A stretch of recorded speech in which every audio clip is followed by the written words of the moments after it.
Hey everybody, it's Jason Blaha here, and today I want to chat with you guys a little bit about training volume and something that I have universally found to be true, at least for anyone who wants to use large volumes of training for any extended period of time. It's something they pretty much agree with to a very large extent also over at Westside with all of their methods, which are used for a lot of different types of athletes, not just powerlifters. And that is the idea that when we start wanting to increase training volumes, we should probably keep most of those training volume increases in the form of our small exercises like single joint movements and our general physical preparedness or our conditioning work. And what do I mean by the latter? I'm talking about your conditioning work, your sled drags, your prowlers, your loaded carries, barbell complexes, kettlebell swings, whatever it is that you are doing. Because I think people forget that, yes, we build conditioning from those things, but they also have a hypertrophic component because they tend to be very high volumes of resistance training. And there's a pretty significant amount of data out there showing that higher volume training tends to produce better hypertrophy. Yes, there are limits to it. There's recovery elements to it and everything else, but generally speaking, when you're chasing muscle growth, and again, when we're trying to get strong, we need to maximize muscle growth because a bigger muscle has more strength potential. Okay? If you're trying to squeeze out every last drop of strength that you can, you really have to get bigger. You have to, guys. It is a requirement. And I don't care what exception to the rule you've seen. That isn't you. That 1 in a million person who you think breaks that exception to the rule, that literally has nothing to do with you. You do not benefit in any way from knowing they exist. In fact, it actually hurts you to know they exist because it makes you think that you can follow stupid ass, silly ass, goofy ass rules that are not going to give you results because 1 in a million person seems to have violated a rule that you personally cannot. Therefore, you are going to be more stupid and make worse choices for even knowing they exist. It hurts you to know they exist unless you can put it into context. So don't go there. You need to get bigger if you want to get stronger. So training volume matters. It absolutely matters. But we could look at that from a couple perspectives in terms of where to add the volume. All right. Adding volume on our primary exercise is probably not wise. Most of the training templates that all of us out here use, I don't care whether it's conjugate or a different template, 531, whatever, volumes tend to be relatively constant on our major movements. There are recommendations on even how many bigger supplemental lifts you add. Volume's held pretty constant. So a lot of times people say, well, Jason, you do this for speed work, you do this for max. Why don't you do a second exercise for a 1 rep max? Because I'm not an idiot. No, I'm not going to max out on a deadlift the same day I max out on a squat, unless it's a competition. All right. I've messed with some of that in the past against the recommendations of those who write these training systems. And I didn't get the best results, did I? I didn't get as good of a results as when I quit doing that. To tell you something. So yes, we set our limits on maxing. We set our limits on speed work. We have volumes programmed based around how strong we are. Okay? We know what we need to do. We know how many working reps we can get away with. And our recovery will be fine if we do that. Same thing when we start getting into, say, our supplemental work. A lot of times, a lot of my movements I'm doing, say, 3x10. Something in that range. People say, well, why don't you just up it to 5x10? Well, because when I've done that, it doesn't necessarily get better results. It starts eating into recovery. It starts interfering with the amount of weight you can use on those movements. Okay, let's say I'm doing a 3x10 close grip bench or a 3x10 good morning. If I start trying to add extra sets, I can't replicate that. I have to start stripping weight down. We're losing a lot of the benefits. A lot of these are still movements to where our 10 rep max matters.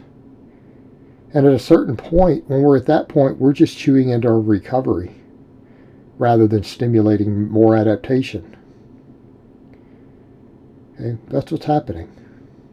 We don't necessarily need more volume even on those next secondary exercises. If they're big movements, we have so much volume we can handle when they're added to our primary exercises.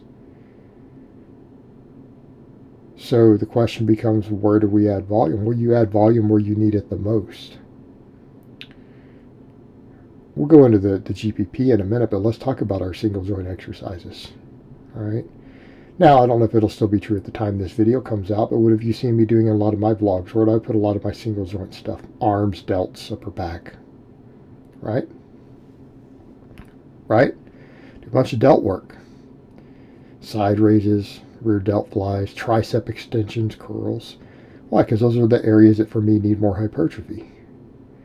The other muscles are getting plenty of growth from other stuff. Okay? Doing closed grip pressing, overhead pressing, inverted rows.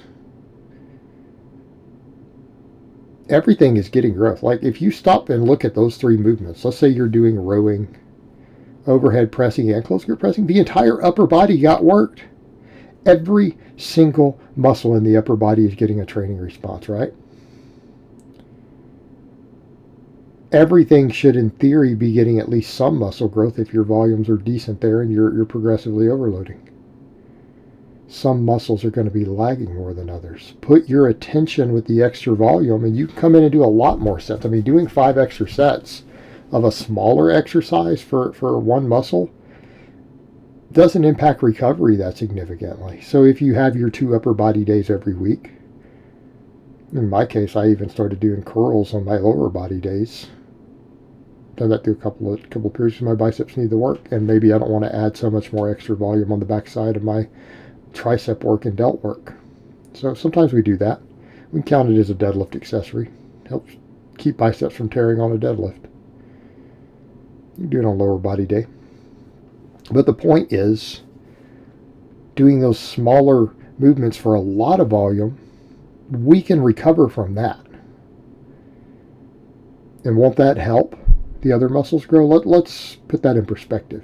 If your shoulder girdle is potentially a limiting factor at upper back in your bench and you bring your delts up with a bunch of lateral raises,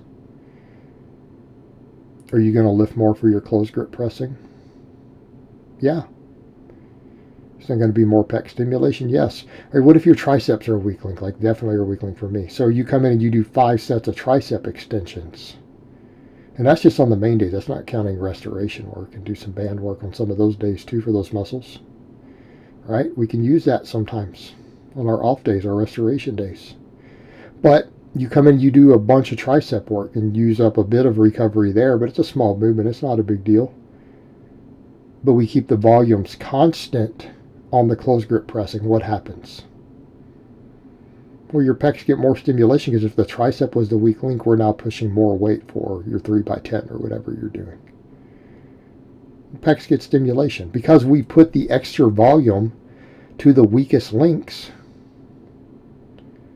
Everything can now work harder and do more work because more work usually equals more growth. It is a product of workload, fatigue, and recovery. It's the whole name of the game for the hypertrophy side of all of this. But we can now do more work on the bigger movement in the same number of sets because we made the weak link bigger and increased its work capacity. So now everything can grow more, right? That's the idea. Put your volume there, and it doesn't beat your recovery up the same. And you still get the benefits of being able to increase total tonnage and workload on the other movements by addressing the weakest link with the extra volume. Same thing with conditioning work. Let's say we need to increase our work capacity and everything else. We'll get out and try focusing on getting better and better at your GPP. Try to drag your sled 10 more yards. Okay.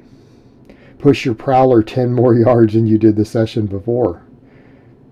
All that volume increase on the GPP will cause muscle growth. You don't think that your quads and your calves and your glutes are going to grow by pushing the prowler or dragging the sled, or you reverse the sled the other direction? Of course they are.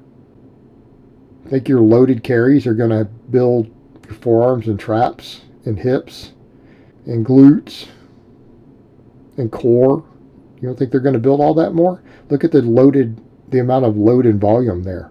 There's a hypertrophic response from these resistance-based conditioning exercises. That's a good place to increase volume. Because a lot of times those are easy to recover on. Sled drags are very easy on recovery. There's no eccentric.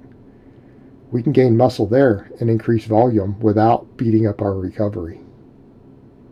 Okay. That's where we place our volume, is in these areas. All right, guys, well, that's really all I have to say on that today. I hope it's been informative, and I will talk to you guys next time.